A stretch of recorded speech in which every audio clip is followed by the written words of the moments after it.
when you think about change, going back to not only high expectations, but the work of John Hattie, how important clarity is in the classroom. People need clarity. They want to know, why should we do this? How do we do it successfully? What will it look like? And questions I always ask leaders: why do you do things the way you do them? How might you do it better? And what tells you if you are successful? Happy weekend, Aspire leaders. That is the voice of the talented Eric Sheninger as he and his wonderful co-author, Nicki Slaugh, dive into their brand new book, Personalize, Meeting the Needs of All Learners. Before we get to that conversation, I just want to let you know I'm so excited to head home to Minnesota to keynote for the district kickoff event in New Ulm on August 29th. And the keynote's called Transformative Mental Health Strategies for Educators, where I'm going to dive into the strategies designed to support and enhance mental health for teachers, administrators, and all educational staff. If you're looking for a keynote for your district or conference, head over to joshtamper.com/speaking. And there's several sessions to choose from there. And of course, you can always fill out the form. I'd love to meet with you to make sure that we construct a message specifically for your event. Now let's dive into our conversation with Eric and Nicki as we're going to talk through how personalized practices like voice, choice, path, pace, and place meet each of the students' unique needs, but we also discuss how to leverage data-driven approaches, provide feedback, and also create a culture of risk-taking to transform not only our leadership practices, but also the practices that are going on in every classroom. Welcome back, everyone, to Aspire to Lead, where we will be discussing the visions, inspirations, and experiences from top educational leaders. My name is Joshua Stamper, and you can connect with me on Twitter or on Instagram at Joshua_Stamper. All right, Aspire leaders and Teach Better family, I'm so excited to have two phenomenal guests on the episode as they have just launched a brand new book, and so excited that this information is out for our aspiring and current leaders. And we are really going to use that book as our baseline for our conversation today, because, I mean, if you've seen or heard Eric Sheninger before, you know he's been on the podcast. I have seen this man live in person more than I realized. I actually thought about this, Eric, and I checked you out actually at TCEA. I don't remember, but you were on stage in the hall of all places, and there was a sea of people watching you. And I was like, who on earth is this guy?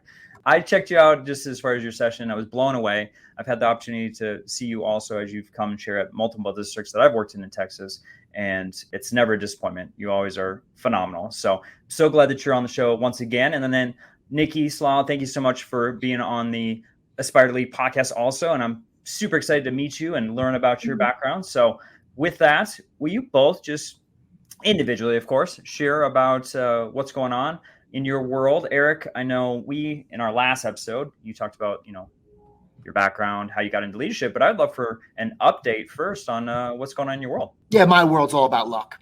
Right place, right time. About a year ago, I started my own consultancy and finally got over the fear.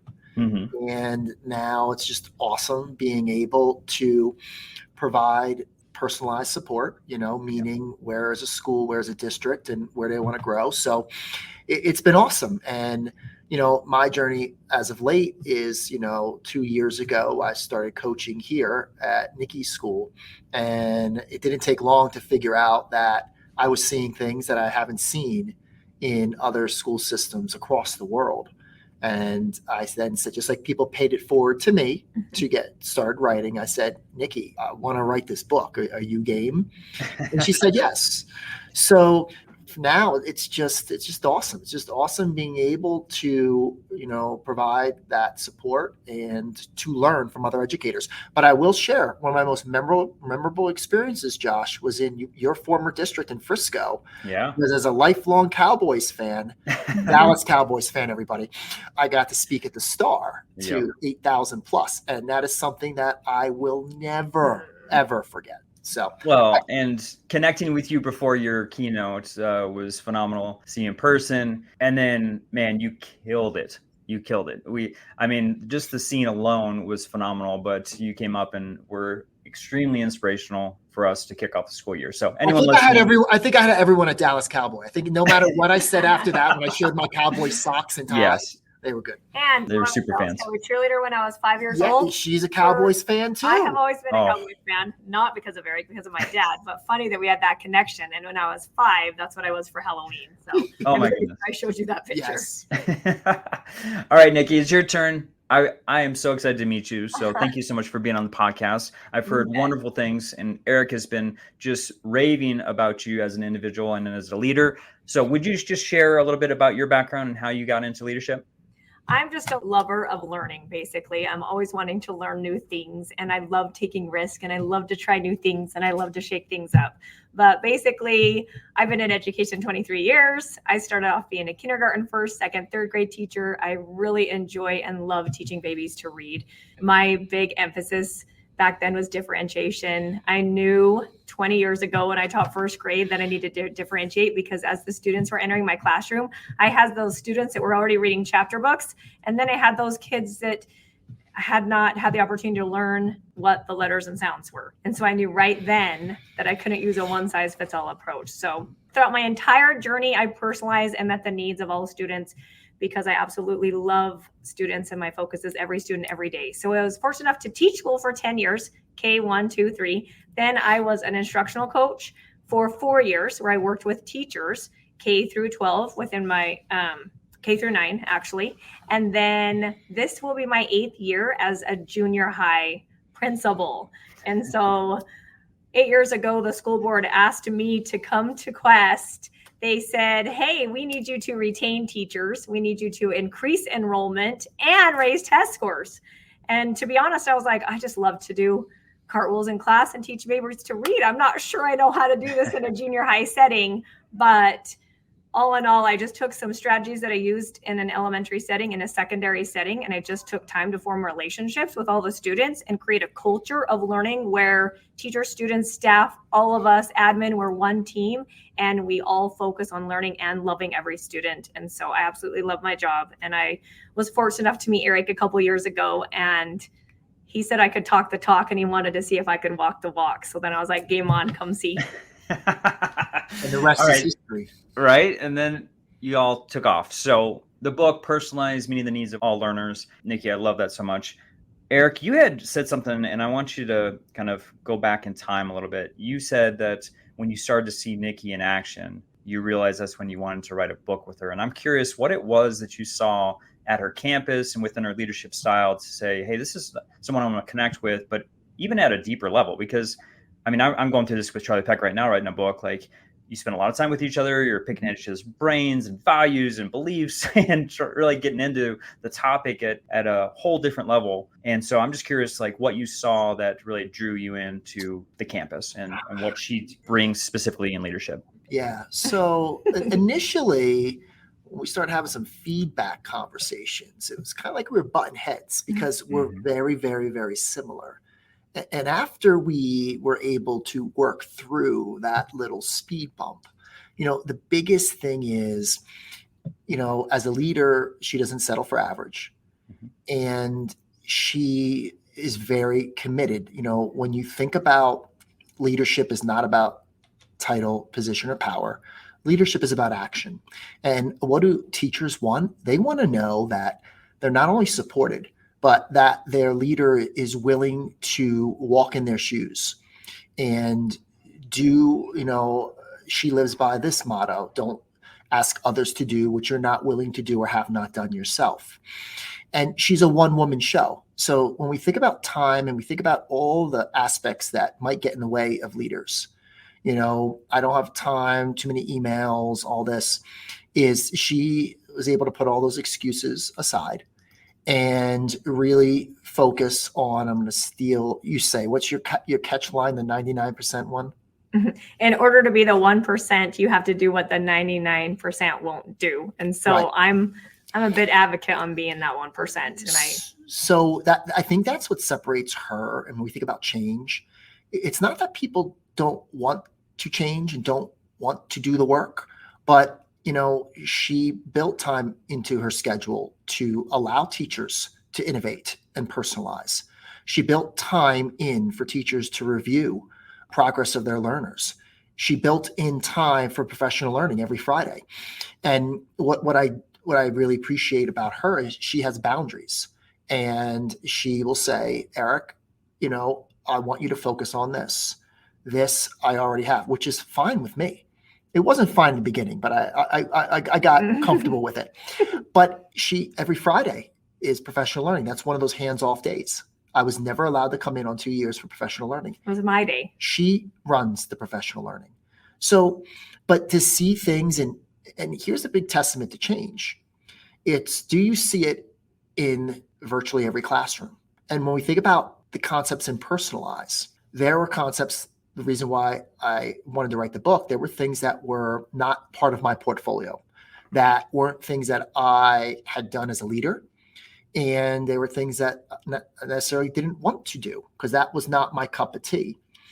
But when I saw the things that she was doing, especially on competency-based approaches, feedback, conferencing, I'm like, all right, I need this to complement. But what really separates Nicki apart is they knew they were doing great work, but she didn't settle, as she said, for average. She wanted to get better. And the reason why we kind of formed this professional partnership is, she identified areas that she wanted to grow in and that she wanted her staff to grow in. And I think when we think about leaders, whether you're a teacher leader, teacher leader, building leader, district leader, growth never ends. And even when we were at the National Principals Conference in Nashville, she was just like, hey, I need to go to this session. I need to take these notes. I need to go and do this. Constantly learning, Josh, which is just, those are the people that, you want people to want to get better. Oh, I love it so much. All right, Nicki, I'm going to ask you a question about behind the curtain. So Eric comes to you and says, hey, I want to write a book with you. What is going through your head? Well, you better be honest. I know. Well, we have a great partnership. And one thing, when I decided to work with Eric or hire him, I realized that we had the same philosophies. And I had been searching for years to see if there was anyone that could help take us to the next level. And I just couldn't find that right person. And so I had the opportunity, like you, to hear him speak once. And there were so many things that I was just like a cheerleader in the background, like, I agree. And so first off, I realized he's something that someone I would like to work with and get to know. Don't tiptoe the question. He asked you what you were thinking. But throughout the process, we are so much alike. We did have some times where we would do this. So at first, I'm like, is this a dream? Pinch me now. I tell him every day, pinch me now. Still to this day, even being on your podcast, I say, pinch me now. So Eric has helped open doors and helped a little principal out in West Haven, Utah, in the country, or like out in the middle of nowhere. He's helped people see what we're doing at Quest and to see what our students are doing, as well as my amazing teachers. So I'm very fortunate to have him. So first off, I was like, is this real? And it was actually a year ago that we met to actually go through, exactly a year ago this week, we met and kind of came up with a table of contents. So we started talking, and I'm like, that day I was like, I think this is going to be easy. Remember, we came up with all the chapters so fast and we were like, this is going to be great, right? Yeah. So I was just full of excitement. Nothing about writing is easy, Josh. So at this point, I was like, game on, this is fun. But throughout the process, I'll be honest, it was hard. So I didn't realize I was writing in one perspective, or I was writing to a specific audience, and I'd feel so excited about this piece I wrote. And then all of a sudden he's like, rewrite it this way, or you take this angle, or that's a little bit too risky. And I was like, ooh. So it was really hard, but he pushed me out of my comfort zone, and I learn from him every day. And I'm so fortunate and so grateful, and not a day goes by that I'm not happy that we did it. But I don't know. At first, I was just super excited. Like, is this real? And that's the main tenet of the book, as Nicki speaks, is pushing people outside their comfort zones. Comfort, is the enemy of progress and can result in stagnation. And personalization, it's not that it's new. It might just be a different approach to, that's the way we've always done it. But the underlying strategies are not new. And when we think about leadership, you have to be willing to grow. You have to be willing, we talk a lot about feedback in the book, feedback to students, feedback to teachers, feedback to leaders. But here's the thing about feedback. Everyone says they want feedback, but are those people actually open to feedback? From a classroom perspective, is the feedback aligned to, is it quality feedback? Is it aligned to standards? Is it aligned to where the students are in their trajectory for learning? For teachers and administrators, is it practical, timely, specific? So as I listen to Nicki talk, these are elements that, if we want to grow and be effective leaders, notice I didn't say the best leader. Nicki and I challenged the concept of best practice. There was a best practice. We'd all be doing it with a high degree of fidelity and getting amazing results. There are effective practices. And with personalization, and personalize, as we define it as all students getting what they need, when and where they need it to learn, we want teacher leaders, building leaders, district leaders to understand that there is no one right way when it comes to learning. But in order to learn, you have to be open to feedback. You have to be able to admit and fail at times. You need to collaborate, even with people that you might not want to collaborate with. You have to be reflective. You have to engage in professional learning. That's going to matter. But all those elements are so critical to create that environment where all learners can thrive. This podcast is a proud member of the Teach Better Podcast Network. Better today, better tomorrow, and the podcast to get you there. You can find out more at teachbetter.com/podcasts. Now let's get back to the episode.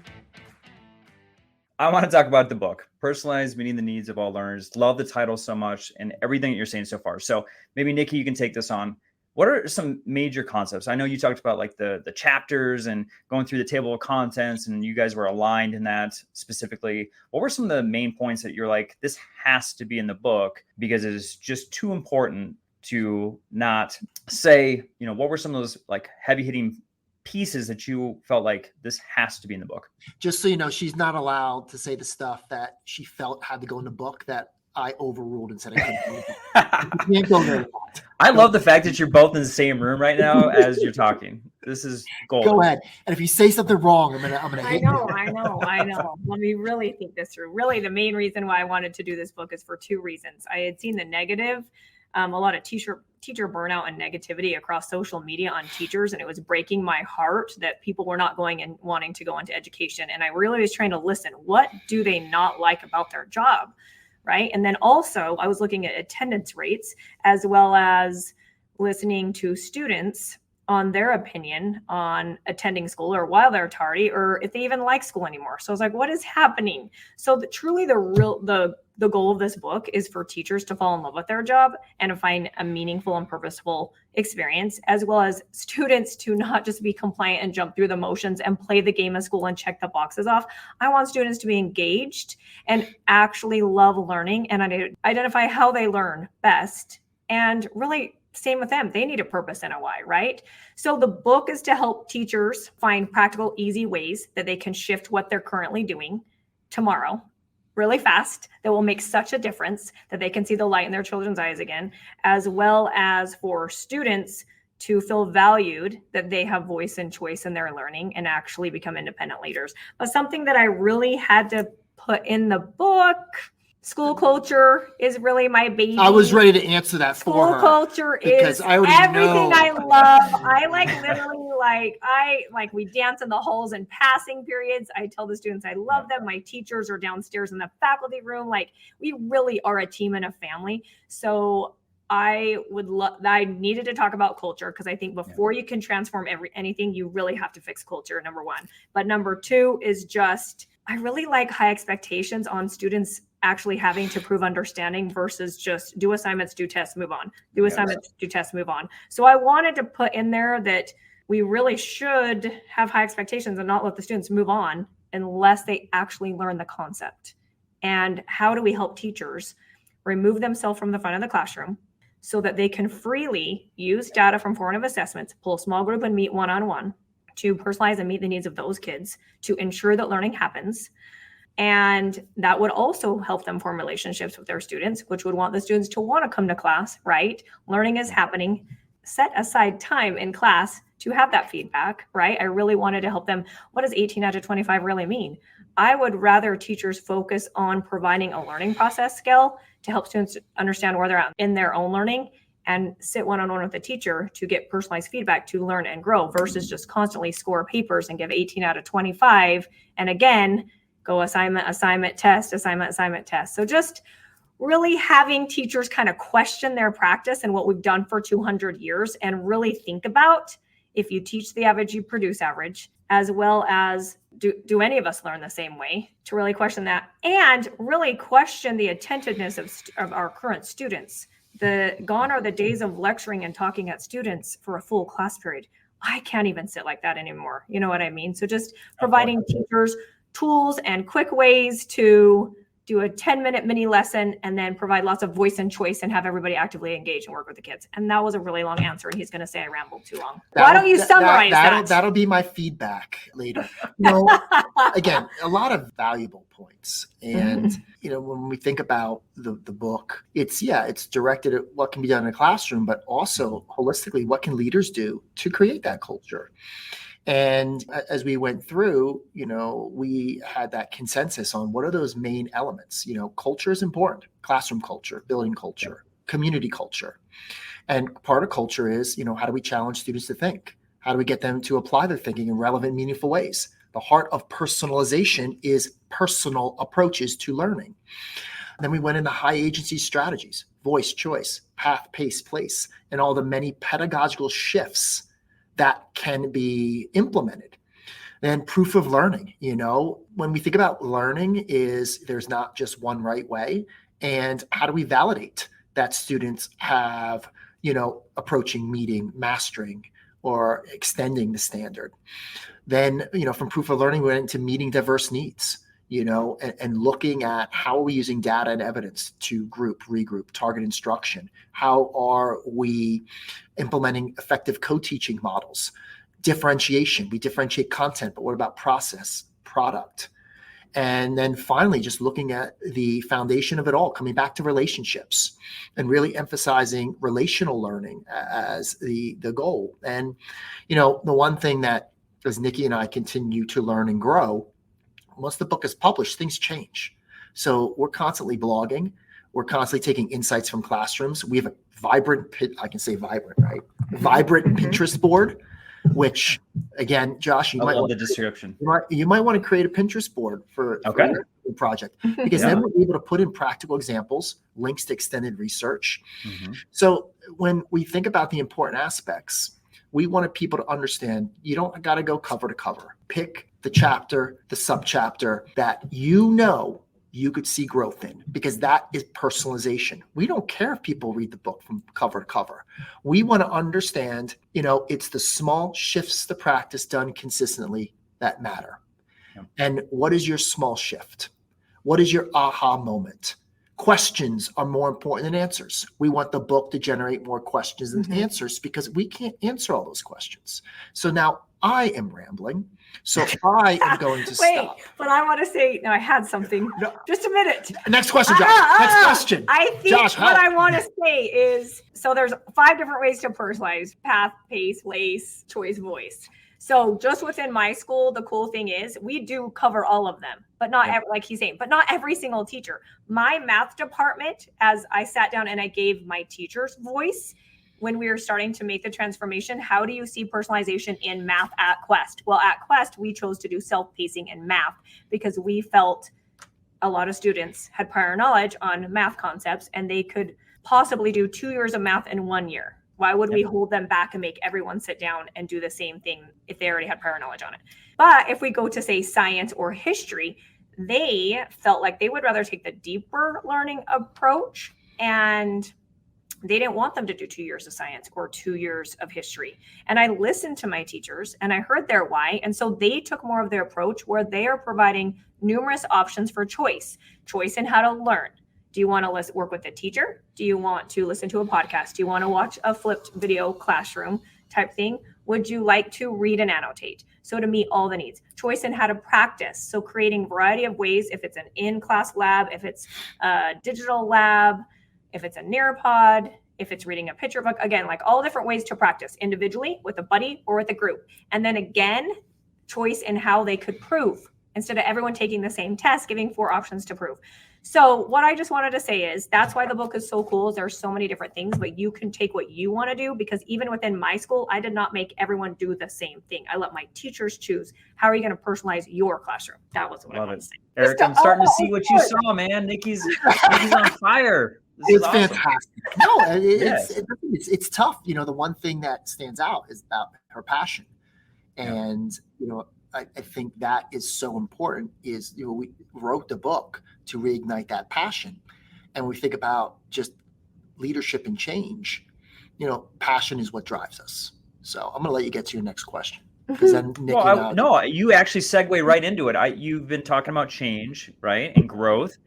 And I want to know, you know, with this initiative of personalizing in the classroom and, you know, what Nicki was talking about as far as changing the culture, which is so important, which she had mentioned was the first step in this. So as a leader, right, we've got our aspiring and our current leaders that are listening. Change, as we all know, is so difficult sometimes on a campus. So what were some main points or some successes that you've seen? I know you've probably got this in the book also, but just like in regards to leadership and change, you know, what is your advice in regards to that? First off, I want to respectfully push back on something you said. Please. You referenced personalization as an initiative. People hate initiatives. We want to see personalization as seamless, as a natural component of what we do.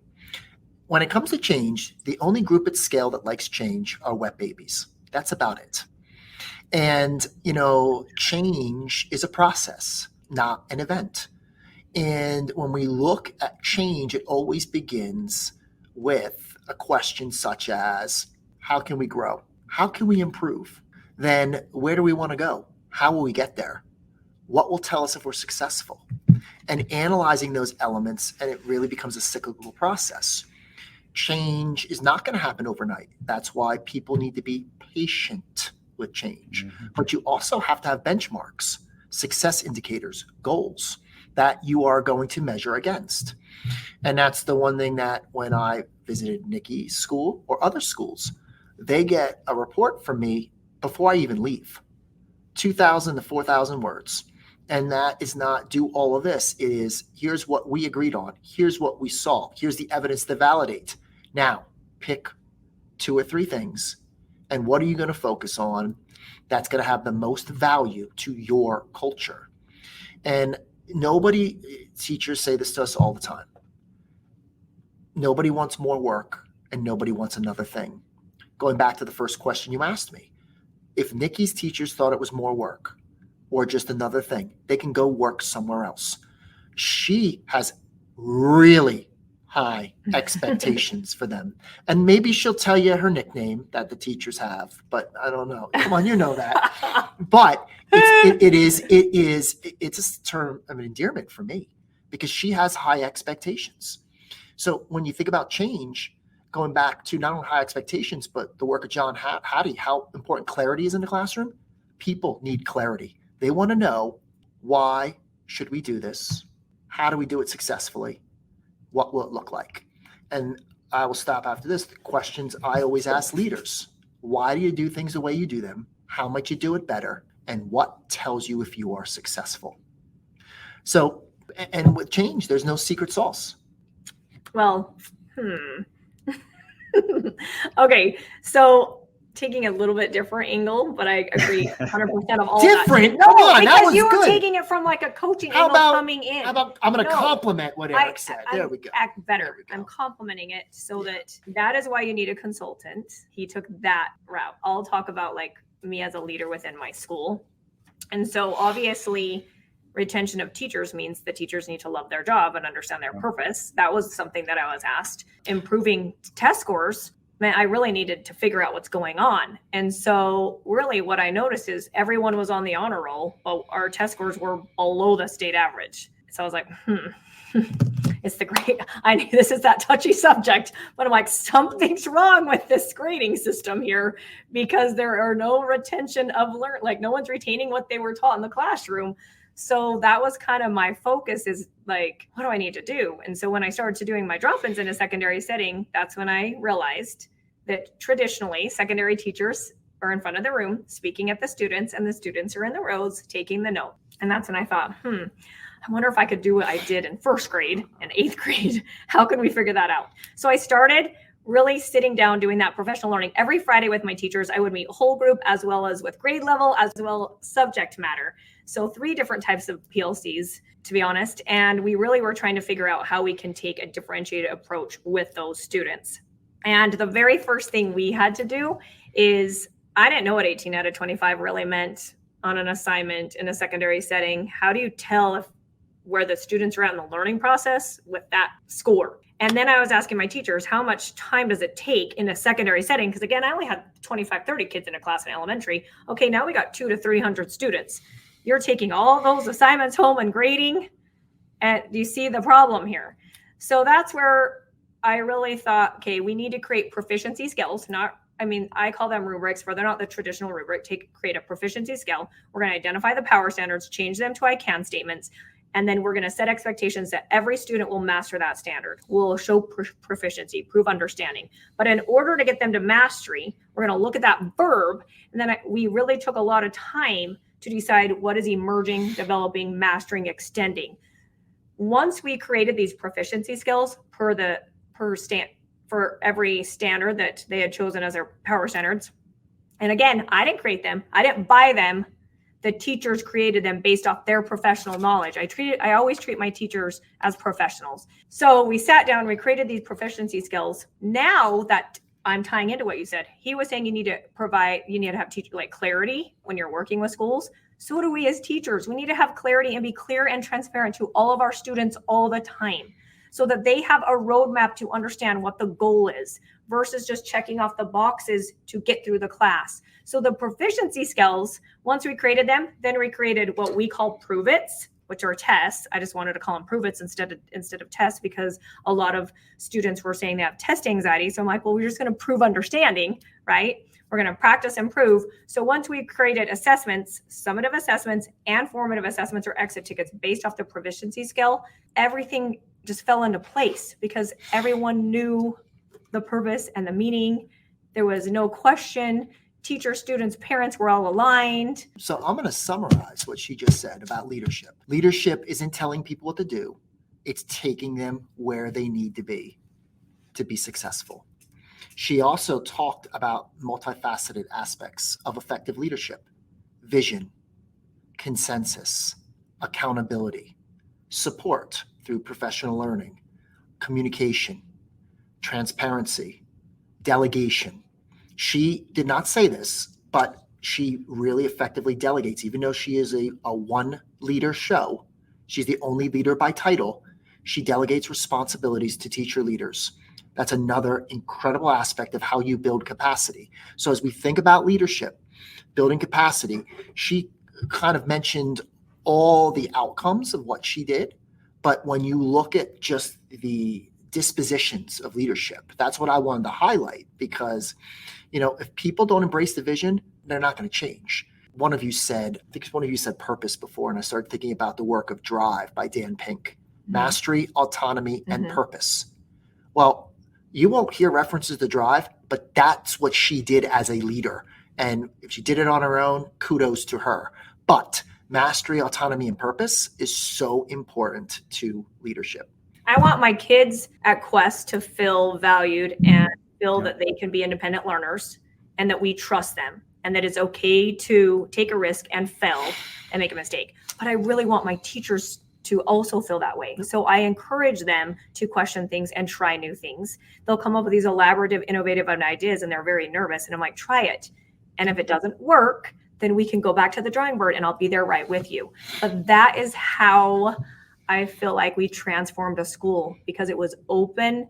People could be vulnerable. There was trust. We celebrated wins constantly. Yeah, we had lots of ups and downs as a staff, but we would sit together and celebrate wins together. And I always make sure I point out every single teacher's strengths, because we are all different.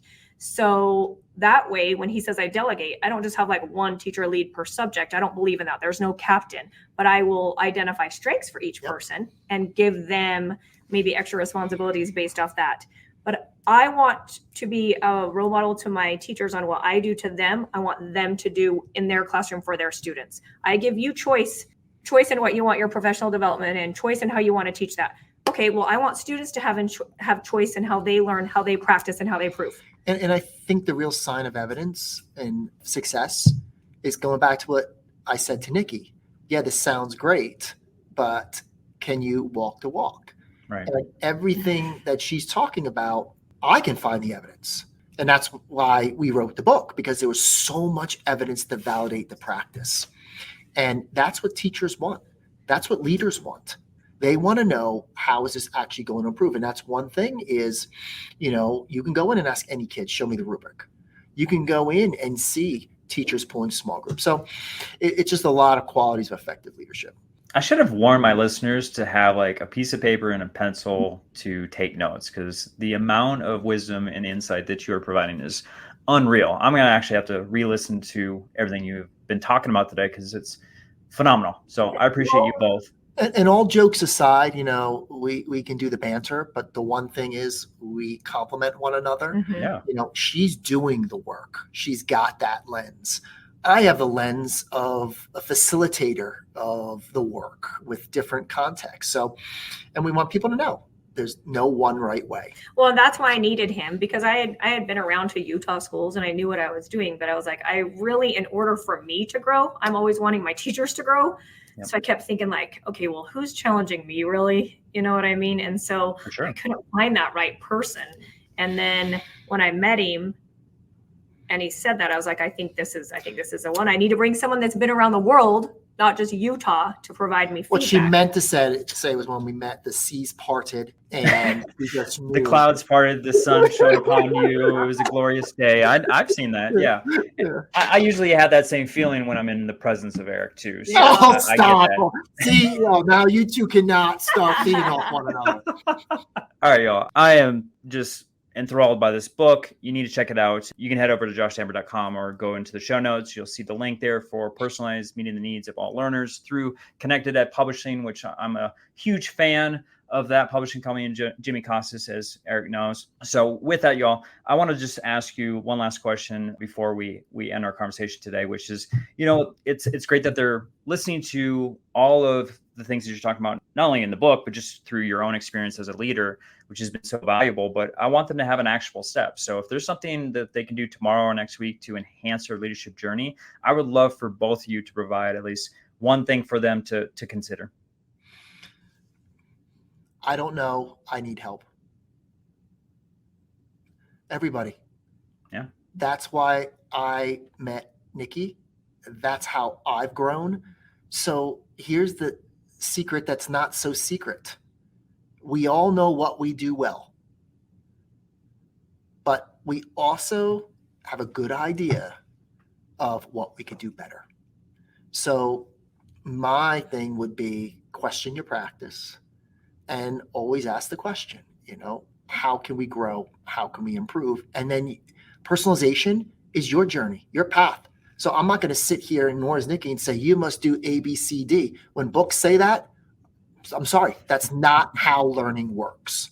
So question your practice, be comfortable not knowing, and then determine the steps to grow your practice.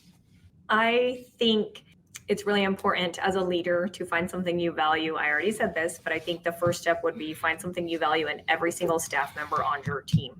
And then I ask my teachers to do the same thing. Years ago, I'd provide them with a clipboard and their class role. Find something you value about every single child. Once everyone's complimenting each other and finding each other's strengths, everything's more positive and there's less complaining. I also did put on my door, no energy vampires allowed, because I'm a really energetic, crazy human. And so I'm like, before you come in there, there's no whining, complaining, whatever. But the fact that I'm constantly taking time to share what I love about every human in my building, and then my teachers are doing the same about the students, and now students are complimenting each other. It really is lead by example and create an environment and lead with love versus fear. I think if you do that, then you can tackle all the problems.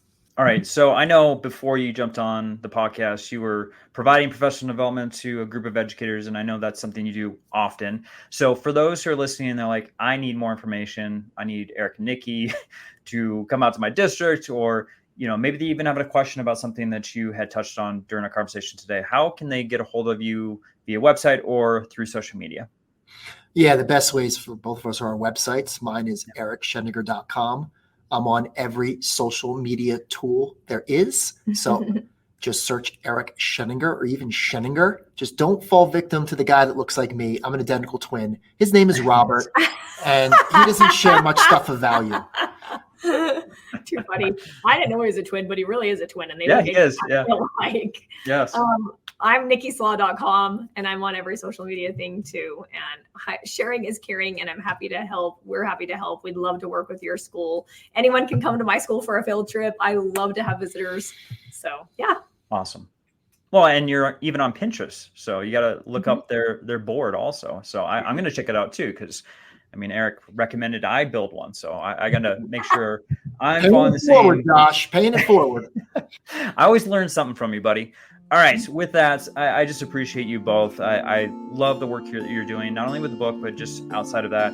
I know you're helping so many educators, so many leaders out there, and kudos to you for all the insight and wisdom that you're providing to those folks, not just in this podcast, but with the professional development and this new resource. So thank you so much for being on Inspire to Lead. Thanks, Josh.